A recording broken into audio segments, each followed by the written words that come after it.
आदाब नमस्कार। The red mic में आपका स्वागत है। मैं हूं सौरभ शुक्ला और हम लगातार तभी आपके सामने हाजिर और उपस्थित होते हैं जब सारी जानकारी कंफर्म हो जाती है, जब किसी भी तरीके की कोई कंफ्यूजन नहीं रहती है और वो जानकारी लेकर हम आपके समक्ष सामने आते हैं।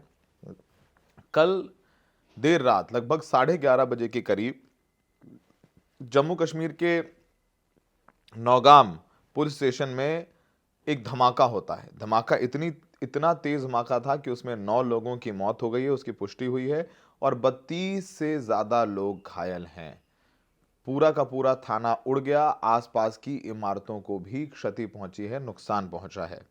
आपको बताएं कि जो घायल हैं उनमें भी कुछ ऐसे लोग हैं जिनकी हालत गंभीर बताई जा रही है। 8 से 9 जो घायल हैं वो आईसीयू में भी एडमिट हैं। यानी जो दिल्ली में ब्लास्ट हुआ उसमें 13 लोगों की मौत और अभी ये जो ब्लास्ट हुआ है उसमें 9 लोगों की मौत। और दिल्ली वाले ब्लास्ट को तो आतंकी हमला सरकार ने मान ही लिया है, लेकिन ये जो धमाका हुआ है थाने में, इसको लेकर के अभी जांच जारी है। और जो विस्फोटक 2900 किलो विस्फोटक बरामद हुआ था फरीदाबाद में, ये वही विस्फोटक है जिससे श्रीनगर में नौगाम के इस पुलिस थाने में धमाका हुआ है।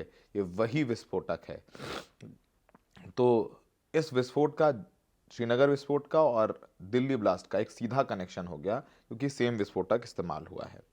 अब इस पूरे मामले में जो प्रशासन है, यानी जो पुलिस है, जम्मू कश्मीर पुलिस, उसका बयान आया है। उनका कहना है कि ये धमाका तब हुआ जब दिल्ली धमाके में इस्तेमाल जो विस्फोटक है उसकी सैंपलिंग कर रहे थे, उसकी सैंपलिंग की जा रही थी और उसी वक्त धमाका हो गया। कई सवाल खड़े होते हैं कि जो सैंपलिंग की जा रही थी वो रात में 11:30 बजे सैंपलिंग की जा रही थी और ये कहा जा रहा है कि यहाँ पर इस थाने में 360 किलो विस्फोटक था। तो थाने में 360 किलो विस्फोटक क्यों रखा गया?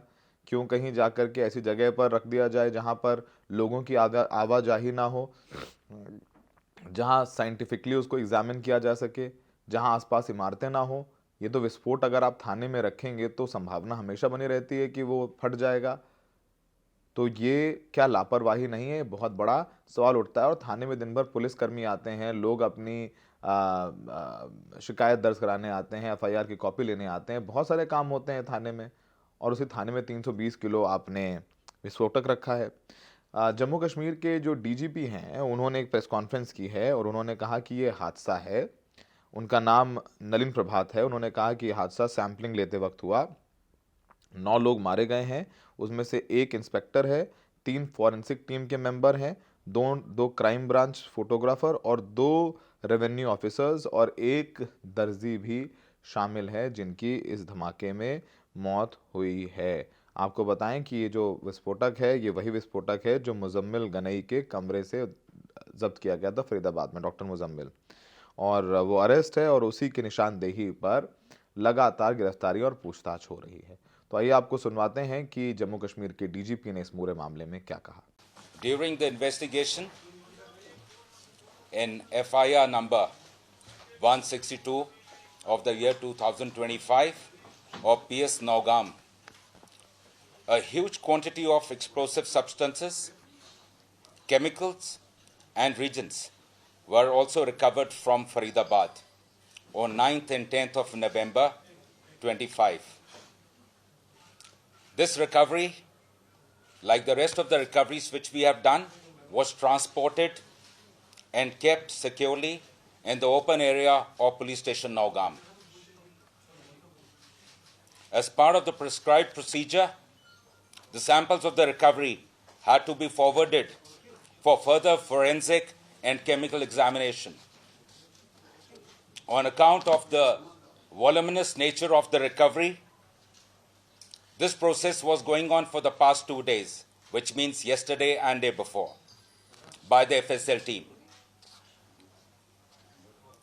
Due to the unstable and sensitive nature of the recovery, the sampling process, the handling was being done with extreme caution, with utmost caution by the FSL team. However, Unfortunately, during this course, last night around 11:20 p.m., an accidental explosion has taken place. Any other speculation into the cause of this incident is unnecessary. धमाका आप देखिए, इतनी तेज धमाका था कि police station और parking का पूरा एरिया उड़ गया और कई पुलिस की गाड़ियों को भी नुकसान पहुंचा है। फायर ब्रिगेड की गाड़ियां आई और रेस्क्यू किया गया और इलाके को इस वक्त सील किया गया है।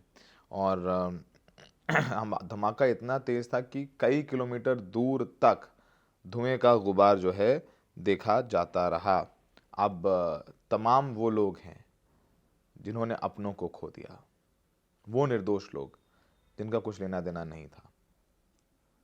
आइए आपको उनके परिवार वालों को भी सुनवाते हैं कि वो किस तरीके से अपनों की मौत पर गमगीन हैं, दुखी हैं और न्याय की बात कर रहे हैं। पर न्याय कैसे मिलेगा, ये तो हादसा है और हादसे लापरवाही से होते हैं। सुनिए। हम परेशान है, माँ परेशान है, ना हमने देखा है। अपने बाप को ढूंढा मैंने 2 बजे तक, पूरी रात कहीं नहीं मिला। सुबह गए थे 10 बजे, 10:30 बजे गए थे। पता चला कि उसकी डेड बॉडी है पीसीआर में, पुलिस कंट्रोल रूम में, उधर बटमालों में। हमारे पापा लगते थे। हुआ क्या, इसका वो शॉप चलाए बाहर, वो टेलर का काम करता था। वो सुबह सवेरे इनके पास आ गए थाने वाले कि हमको थाने पे कुछ काम है, कुछ बैग सिलाने हमको, कुछ सैंपल पे करने हमको, उसके लिए हमको बैग बनवाने हैं, आप उधर आ जाओ खाने पे ही। इन्हें बोला आप इधर ले आओ, हम इधर ही करेंगे। तो बोला नहीं, इधर नहीं हो जाएगा, आप उधर आ जाओ हमारे पास थाने पर ही। फिर वो थाने पे चले गए, पूरा दिन उनका काम किया। फिर शाम के टाइम वो आया घर खाने के लिए, जैकेट भी पहना, सर्दी थी उस टाइम, बहुत सर्दी थी। फिर उसको वापस बुलाया काम पे, आप इधर आ जाओ, हमको पूरा काम आज ही करना है। ये कुछ सैंपल क्या पता क्या काम करना था उधर उनको वो बैग सुलानी थी, उसके कारण 11:15 बजे वो धमाका फिर हुआ। उसके बाद हमको कुछ पता है नहीं। तो आपने सुना परिवार वालों को जिन्होंने इस धमाके में अपनों को खो दिया। आप समझिए कि 4 दिन में भारत में 2 ब्लास्ट हुए हैं, एक दिल्ली और दूसरा 14 तारीख की रात कश्मीर में। दोनों धमाकों में सेम विस्फोटक का इस्तेमाल हुआ है। दोनों धमाके के लिए कौन जिम्मेदार, ये डॉक्टर्स जो गिरफ्तार हुए हैं, doctor Muzammil, doctor Umar, doctor Parvez, doctor Shaheen Shahid. और ये जो धमाका कश्मीर वाला, ये कह तो रहे हैं कि सैंपलिंग लेते वक्त हुआ, तो सैंपलिंग लेते वक्त धमाका कैसे हो गया, क्या लापरवाही बरती गई? अब वो कह रहे हैं कि हम तमाम चीज़ों पर अपनी जांच जारी रखे हुए हैं। कौन किसके लिए काम कर रहा है वो किसी को नहीं पता। अभी शुरुआती जानकारी दे रहे हैं। बहुत दिलचस्प है पूरी कहानी कि कैसे ये जो पूरा मॉड्यूल है, वाइट कॉलर मॉड्यूल है, वो बस्ट हुआ। 19 अक्टूबर को जम्मू कश्मीर के नौगाम के बनपोरा इलाके में पुलिस और सुरक्षा बलों ने एक धमकी लिखा हुआ पोस्टर देखा। तो पुलिस ने देखा कि ये पोस्टर लिखा हुआ है। पोस्टर में जब पढ़ा तो उसमें लिखा था कि जैश ए मोहम्मद है और धमकी भरी चीज़ें थी जैश ए मोहम्मद का। तो उस पोस्टर को लेकर के पुलिस ने एफआईआर दर्ज की और जांच शुरू कर दी कि पोस्टर किसने लगाया और किसने जो है यहाँ माहौल ख़राब करने की कोशिश कर रहा है, कौन कर रहा है। 8 नवंबर को जांच होती रही। 19 अक्टूबर को हो गई एफआईआर दर्ज। अब 19 अक्टूबर से जांच चलते पहुंचती है हरियाणा के फरीदाबाद, डॉक्टर मुजम्मिल गनई। और पता चलता है डॉक्टर मुजम्मिल गनई उन लोगों में से है जिसका एक ग्रुप है और उसी ने पोस्टर लगाए। हरियाणा पुलिस, जम्मू कश्मीर पुलिस मिल करके डॉक्टर मुजम्मिल गनई के यहाँ पे छापा मारती है और वहाँ से 2563 किलोग्राम अमोनियम नाइट्रेट मिलता है। मतलब लगभग 2500 के करीब 2500 किलोग्राम अमोनियम नाइट्रेट बरामद होता है। फिर 10 नवंबर को दिल्ली के लाल किले के पास एक कार ब्लास्ट हो जाता है। 8 तारीख गिरफ्तारी होती है और 2 दिन बाद शाम को कार ब्लास्ट होता है और पता चलता है कि इसमें वही विस्फोटक है जो मुजम्मिल के घर से मिला और विस्फोट करने वाला मुजम्मिल का साथी डॉक्टर उमर, जिसकी पूरी कहानी हम आपको बता चुके हैं। और विस्फोटक की जांच के लिए नौगाम में एफआईआर हुई थी और यहीं दर्ज की गई थी। और जांच के दौरान ये अमोनियम नाइट्रेट विस्फोट हो जाता है और 9 लोगों की मौत हो जाती है।